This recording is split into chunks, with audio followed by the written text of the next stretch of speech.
என்னால் முடியுங்கிறது தன்னம்பிக்கை, என்னால் மட்டும்தான் முடியுங்கிறது தலக்கணும். இந்த ரெண்டில் உனக்கு இருக்கிறது என்னன்னு நான் எக்ஸ்பிளைன் பண்ண தேவையில்லை. அஃப்கோர்ஸ் எனக்கும் என் மேலே தன்னம்பிக்கை நிறையவே இருக்குது. ஆனால் அதுக்காக இந்த உலகத்திலேயே நான் தான் பெஸ்ட்டுன்னு எப்போவும் நினச்சதே இல்லை. ஏன்னா நேற்று கூட இந்த மணிவேல் அங்கிள் கூட நான் ஃபைட் பண்ணும்போது அவரோட அந்த டேலண்ட்டில் நான் கொஞ்சம் கம்மியாக தான் இருக்கேன்னு தோணுச்சு. அவர்கிட்ட கற்றுக்கணும்னு நினச்சேன். நமக்கு தெரியாத விஷயத்த மற்றவங்க கிட்ட கற்றுக்கிறது தப்பே இல்லை.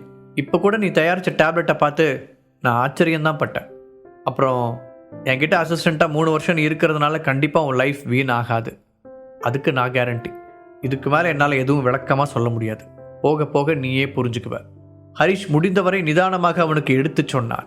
ஹரிஷ் பேசுவதை கேட்ட நதியாவுக்கே வித்தியாசமாக தெரிந்தது. அப்படின்னா நிஜமாவே ஹரிஷ் புனித்தை தன்னோட அசிஸ்டண்ட்டாக கூப்பிட்றானா? ஒரு வகையில் இது நல்ல விஷயந்தான். இது மூலமாக புனித் நிறைய கற்றுக்க முடியும். பட் புனித்தோட பணக்கார ஃபேமிலியில் இது எப்படி எடுத்துக்குவாங்கன்னு தெரியலையே. நதியா கவலையுடன் யோசித்து கொண்டு இருக்க, அப்போது புனித் கொஞ்சம் வாயை தொற என திடீரென ஹரிஷ் சொன்னதும் மனம் கலங்கி போய் நின்றிருந்த புனித் என்ன ஏதென்று யோசிக்காமல் அனிச்சை செயலாய் வாயை திறந்தான். ஹரிஷ் இன்னொரு கையில் மறைத்து வைத்திருந்த மாத்திரையை சட்டென்று அவனுடைய வாய்க்குள் போட புனித் தன்னை மீறி அதை முழுங்கினான். அது ஒரு ஹெர்பல் பில் என்று தெரிய, இப்படி நீ என்ன மாத்திரையை என் வாய்க்குள்ள போட்ட என பயத்துடன் கேட்டான் புனித்.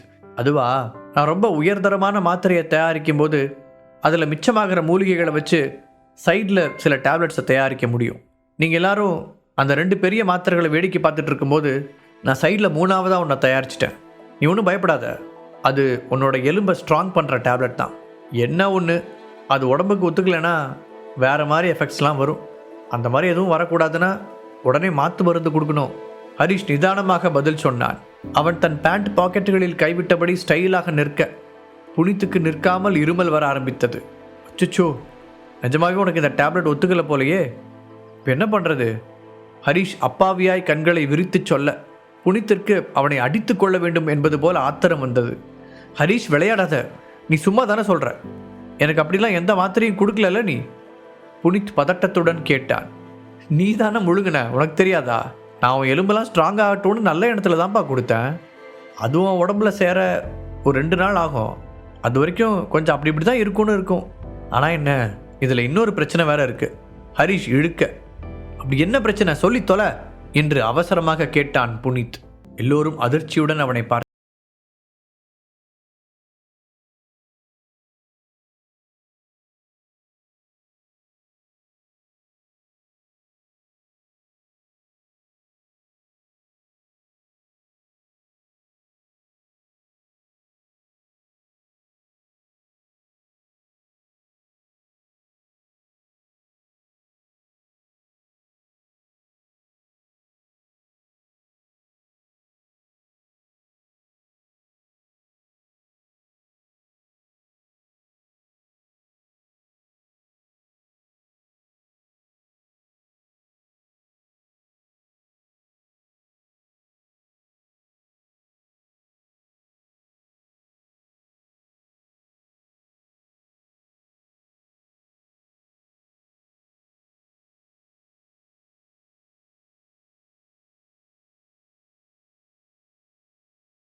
தான் செய்யும். அதுக்கப்புறம் தான் இந்த மருந்து உன் உடம்போட செட் ஆகும். அது வரைக்கும் கொஞ்சம் கஷ்டம்தான். அவ்வளோ ஏன், உயிருக்கு கூட ஆபத்து வரலாம். அதான் நான் சொன்ன அந்த பிரச்சனை. ஹரிஷ் சீரியஸாக முகத்தை வைத்து கொண்டு சொல்ல புனித்திற்கு அப்போதே உடம்புக்குள் ஏதேதோ செய்ய ஆரம்பித்தது. ஹரிஷ், நீ ரொம்ப மோசமானவன். புனித் ஆத்திரத்தில் உடல் நடுங்க கத்தினான். இப்போது அவனுக்கு என்ன செய்வதென்றே தெரியவில்லை. உயிரை இழப்பதை விட 3 வருடங்கள் ஹரிஷுக்கு அசிஸ்டண்ட்டாக இருந்து விடலாம் என் அப்பாவுக்கு மட்டும் இந்த விஷயம் தெரிஞ்சிச்சுன்னா உன் காலை உடைச்சிருவார். அவன் கோபம் தாங்க முடியாமல் மீண்டும் அலற, எனக்கு யாரை பார்த்தும் பயம் இல்லை. அப்படியே அவர் என் காலை உடைச்சாலும் உனக்கு மாற்று மருந்து நான் மனசு வச்சாதான் கிடைக்கும். ஏன்னா இதுக்கு எந்த மாதிரி மாற்று மருந்து கொடுக்கணும்னு எனக்கு மட்டும்தான் தெரியும். ஹரிஷ் தோள்களை குலுக்கியபடி சொல்ல, புனித் மட்டுமின்றி அங்கிருந்த எல்லோருமே பேசக்கூட முடியாமல் திகைத்தனர். ஹரிஷ் எதற்காக இப்படி செய்கிறான் என்று அவர்கள் யாருக்குமே புரியவில்லை. புனித் அதிகமாக உணர்ச்சி வசப்பட்டதில் அவன் உடல் இன்னும் அதிகமாக நடுங்க ஆரம்பித்தது. அவனை தாங்கி பிடித்த நதியா, ஹரிஷ் இந்த விஷயத்தில் நீ ரொம்ப தப்பு பண்ணுறியோன்னு தோணுது என்று சொல்லிவிட்டு அங்கிருந்த வேலையாட்களை கூப்பிட்டு புனித்தை தன்னுடைய காரில் ஏற்றச் சொன்னாள். என்னதான் அவள் அவனுடைய வழிகாட்டியாக இருந்த போதிலும் இந்த விஷயத்தில் அவள் சுயமாக முடிவெடுக்க முடியாது. இப்போதைக்கு அவனை அழைத்துச் சென்று அவனுடைய குடும்பத்திடம் ஒப்படைத்து விட்டால் மற்றதை புனித்துடைய தந்தை பார்த்து கொள்வார். ஹரிஷின் தைரியத்தை பார்த்து மணிவேலே ஒரு நிமிடம் அரண்டு போய்விட்டார். அதன் பிறகு அங்கிருந்த எல்லோரும் கலைந்து செல்ல, ஹரிஷுக்கு வேறு ட்ரெஸ் இல்லை என்பதால் அதை எடுப்பதற்காக மணிவேல் அவனை கடைக்கு அழைத்துச் சென்றார்.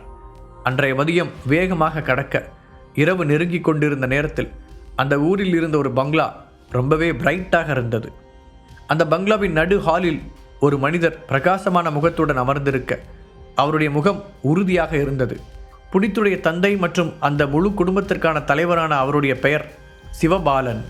அவர் நடுவில் உட்கார்ந்திருக்க இருபுறமும் குடும்பத்தின் முக்கியமான உறுப்பினர்கள் இருந்தனர். எல்லோருக்கும் முன்னிலையில் புனித் தலை குனிந்து ஒடுங்கி போய் அமர்ந்திருந்தான். அவனுடைய அப்பாவை நிமிர்ந்து பார்க்கும் தைரியம் கூட அவனுக்கு இல்லை. அப்போது நதியா மணிவேலின் வீட்டில் நடந்த எல்லாவற்றையும் சிவபாலனுக்கு விளக்கி கூறினாள். உண்மையில் சிவபாலன் இளம் வயதில் ஒரு ஹெர்பலிஸ்டாக இருந்தவர். அவர் மின்னலை பயன்படுத்தி ஒரே ஒரு முறை உயர்ந்த மாத்திரையை உருவாக்கியிருக்கிறார். ஆனாலும் இடி மின்னல் என இரண்டையும் பயன்படுத்தி ஒரு சின்ன பையன் டேப்லெட்டுகளை உருவாக்கினான் என்பது அவரால் நம்ப முடியாத விஷயமாக இருந்தது. ஆனாலும் நதியாவுக்கு பொய் சொல்ல வேண்டிய அவசியம் இல்லை என்பதோடு அவருடைய வீட்டில் இருந்த சிலரே மணிவேலின் தோட்டத்து பக்கம் திடீரென வீசிய அந்த கண்கூசும் வெளிச்சத்தை பார்த்திருந்தனர். நதியா, நீங்களே ஹெர்பல் சொசைட்டியோட தலைவராக இருக்கீங்க. இந்த இடம் ஒன்றும் உங்களுக்கு சும்மா வந்துடல. நீங்கள் எவ்வளோ பெரிய ஹார்ட் ஒர்க்கர்னு எனக்கு நல்லாவே தெரியும். இப்போ நீங்கள் சொல்கிற அந்த பையன் ஹரிஷ் உங்களை விட டேலண்டான ஹெர்பலிஸ்ட்டுன்னு உறுதியாக சொல்கிறீங்களா? சிவபாலன் நதியாவை நேருக்கு நேர் பார்த்தபடி கேட்டார். நிஜமாகவே புனித்தின் குடும்பம் மிகவும் சக்தி வாய்ந்தது. அவர்களுக்கு நாடு முழுவதும் நிறைய கான்டாக்ட்ஸ் இருக்க மதியம் விஷயத்தை கேள்விப்பட்ட உடனே இரவுக்குள் ஹரிஷை பற்றி அத்தனை விவரங்களையும் விரல் நுனியில் சேகரித்திருந்தார்கள். அதுவும் ஹரிஷுக்கு 6 வயதாக இருந்தபோது அவனுக்கு பிடித்த ஐஸ்கிரீம் உட்பட அத்தனை விவரங்களையும் அவர்கள் சேகரித்திருந்தார்கள். எந்த தகவலையும் அவர்கள் அசால்ட்டாக நினைத்து விடவில்லை. அதிலும் குறிப்பாக ஹரிஷ் எதற்காக சொந்த வீட்டை விட்டு அனுப்பப்பட்டான், ஏன் ஏஜே ஃபேமிலியின் மருமகனாகி கெட்ட பெயருடன் வாழ்ந்தான் என்பதை பற்றியெல்லாம் அறிந்து கொள்ள சிவபாலன் ஆர்வமாக இருந்தார்.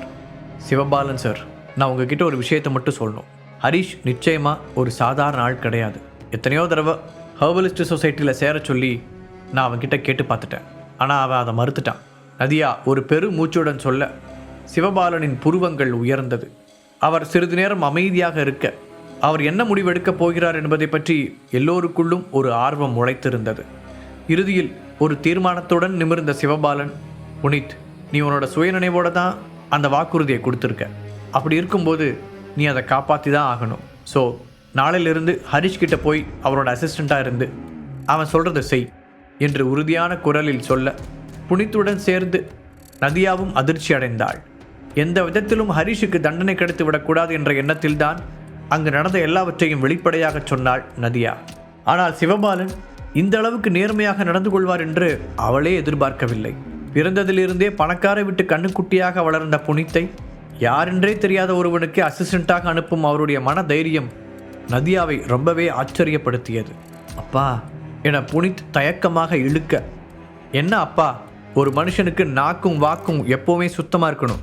அதுவும் நம்மளை மாதிரி பரம்பரையில் இருக்கிறவங்க எப்பவும் அதிலிருந்து ஒரு நூல் கூட விலகிடக்கூடாது. அப்புறம் அது நம்ம குடும்பத்துக்கு காலத்துக்கும் ஒரு கெட்ட பேராக நிலச்சி நின்றோம். உனக்கு எப்பவும் எதுலேயும் அவசரம்தான். சொல்லப்போனால் இது உனக்கு பெரிய பாடமாக இருக்கட்டும். இனிமேலாவது எதையும் நிதானமாக யோசித்து பேசு, சிவபாலன் தன்னுடைய கம்பீர குரலில் கூற, அதற்கு மேல் அவர் கூறியதை மறுக்க முடியாது என்பது புனித்திற்கு புரிந்துவிட்டது. சரிப்பா என்ற புனித் மெதுவாக எழுந்து அங்கிருந்து விலகிச் சென்றான். அவனுடைய உடல் இன்னும் ஏதோ செய்து கொண்டுதான் இருந்தது. இங்கு அழைத்து வரும் முன் நதியா அவள் கையில் இருந்த ஏதோ ஒரு டேப்லெட்டை கொடுத்திருந்தாள். அது அவனுடைய பிரச்சனைகளை கொஞ்சம் மட்டுப்படுத்தியது. அதே நேரத்தில் மணிவேலன் வீட்டில் படுத்திருந்த ஹரிஷ் சந்தனாவை அழைத்து கொஞ்ச நேரம் பேசினான். அவன் வீட்டிற்கு வர சில நாட்கள் ஆகும் என்பதால் அவளை பத்திரமாக இருக்கச் சொன்னவன் ஏதாவது தேவை என்றால் உடனே கூப்பிடச் சொன்னான். பேசி முடித்துவிட்டு ஃபோனை வைத்தவன் கண்களை மூடி தன்னுடைய சாம்ராஜ்யத்தை அமைப்பதற்கான திட்டத்தில் ஆழ்ந்தான். அதற்கு தேவையான பணபலம் முதற்கொண்டு ஆள்பலம் வரை எல்லாவற்றையும் யோசித்து திட்டமிட்டான். அப்போது திடீரென ஒரு விஷயம் ஞாபகத்திற்கு வர உடனடியாக ஃபோனை எடுத்து ஸ்ரீதரை அழைத்தான். ஸ்ரீதர், அக்ஷரா விஷயம் என்னாச்சு? அவள் அங்கே பாதுகாப்பாக தான் இருக்காளா? ஹரீஷ் கேட்க, அந்த செழியனோட ஃபேமிலியை நாங்கள் தொடர்ந்து கண்காணிச்சுக்கிட்டு தான் இருக்கோம் சார். அங்கே கல்யாண ஏற்பாடெல்லாம் ரொம்ப மும்முரமாக நடந்துக்கிட்டு இருக்கு. மற்றபடி வேறு எந்த பிரச்சனையும் இல்லை என்று பணிவுடன் பதில் சொன்னான் ஸ்ரீதர். தேங்க் காட் என்று பெருமூச்சு விட்ட ஹரீஷ், அப்புறம் இன்னொரு முக்கியமான விஷயம் கேட்குறதுக்காக தான் நான் உனக்கு கூப்பிட்டேன். ரொம்ப நாளைக்கு முன்னாடி அந்த நரேந்திரன் ஃபேமிலியை பற்றி விசாரிக்க சொல்லிவிட்டு அதுக்கப்புறம் திரும்பவும் நான் சில விஷயங்களை ஆர்டர் போட்டேனே, அதெல்லாம் எப்படி போயிட்டுருக்கு என்று கேட்டான். ஸ்ரீதருக்கு அதெல்லாம் நன்றாகவே ஞாபகத்தில் இருந்தது.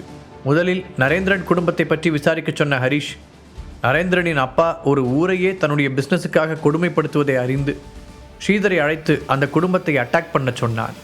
அதில் நரேந்திரனுடைய அப்பாவும் அவனுடைய கொடுமைக்கார சித்தப்பாக்களும் இறந்துவிட அவர்கள் வீட்டில் இருந்த 5 தத்து பிள்ளைகளையும் ஹரீஷ் பத்திரமாக காப்பாற்றி பாதுகாக்க சொன்னான். ஹாஸ்பிட்டலில் கோமாவில் இருந்த நரேந்திரனுக்கு ஒரு நாள் சுயநினைவு வர ஸ்ரீதர் அங்கு செல்வதற்கு முன்னால் எப்படியோ விவரம் அறிந்து தப்பித்து விட்டான். இன்றைக்கு வரையிலும் நரேந்திரன் எங்கிருக்கிறான் என்பதை அவர்களால் கண்டுபிடிக்க முடியவில்லை. எஸ் பாஸ், நீங்கள் சொன்ன மாதிரியே அந்த ஊரை நம்ம கண்ட்ரோலுக்கு கொண்டு வந்து அவங்களுக்கு தேவையான எல்லா வசதிகளையும் செஞ்சு கொடுத்துருக்கோம். நரேந்திரனுடைய ஃபேமிலி பிஸ்னஸ் எல்லாத்தையும் கூட நம்ம ஆளுங்க தான் நடத்திக்கிட்டு இருக்காங்க. அந்த ஊர் மக்கள் கூட அதில் தான் வேலை செய்கிறாங்க. நரேந்திரன் ஃபேமிலியோட கொடுமையிலிருந்து தப்பிச்சதையே அவங்க ரொம்ப பெரிய விஷயமாக நினைக்கிறாங்க. அதோட நாங்கள் அவங்க குறைகளெல்லாம் தீர்த்து நல்லபடியாக வாழ வைக்கிறதுனால இப்போதைக்கு நாம தான் அவங்களுக்கு கடவுள் மாதிரி என்று கூறினான் ஸ்ரீதர். வெரி குட், இதெல்லாம் நான் சொன்ன மாதிரி பக்காவாக பண்ணியிருக்கீங்க. அந்த 5 தத்து பசங்களோட நிலைமை எப்படி இருக்குது?